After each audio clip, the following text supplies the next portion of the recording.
So yes, Emily, first up, anti-anxiety drugs. They're making more and more headlines and they're really rather dangerous. Yeah, so there's a story in the papers today saying that teenagers are actually able to access anti-anxiety drugs like Xanax from Instagram or social media. And this follows on really from a story about girls taking Xanax on their lunch break to kind of combat anxiety from taking their exams. I just thought this was really worrying. I mean, first of all, the fact they can get hold of these drugs that are prescription medication. Xanax isn't licensed for use in under 18s.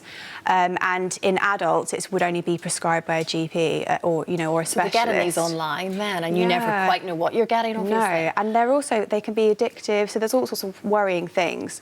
But I also think it's just about kind of highlighting the stress that teenagers are under with their exams and how can we support them, through schools, parents being aware, really. And being able to talk with them as opposed to them thinking a tablet will fix the problem. Yeah, absolutely. Yeah, no, of course. And also really disturbing statistic is that eating disorders are on the rise. Yeah, so there was a story saying that hospitalisation due to eating disorders has nearly doubled in the last 6 years.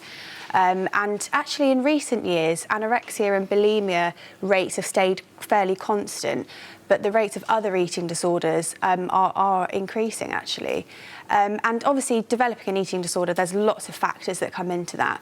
But I wonder whether, with social media and the rise of social media, whether that is contributing, if you do have an eating disorder, making you feel more anxious and worried about your body image. We're looking at all these perfect images of people that we all know have been filtered and everything else, but it can put an awful lot of pressure, particularly on a young mind. Absolutely. Also the fitness pictures, pictures of food and dieting, it could all kind of increase anxiety and, the feeling of self-awareness. Are there any little signs that parents should look out for, do we think, Emily? Or it can be very difficult. I think it's difficult because everybody, different people could present in a different way. I think if you're worried about your children or, your teenagers, do just go to the GP and get advice. That's Have what an I'd honest say. discussion. Yeah. Also, another headline this morning, processed foods. Yeah. They're just not great for us, particularly if we eat too much of it. Yeah, so this is a big story on the front pages today, basically saying that ultra-processed foods can increase your risk of cancer. And the story is basically saying that the more of these processed foods you eat, the higher your risk.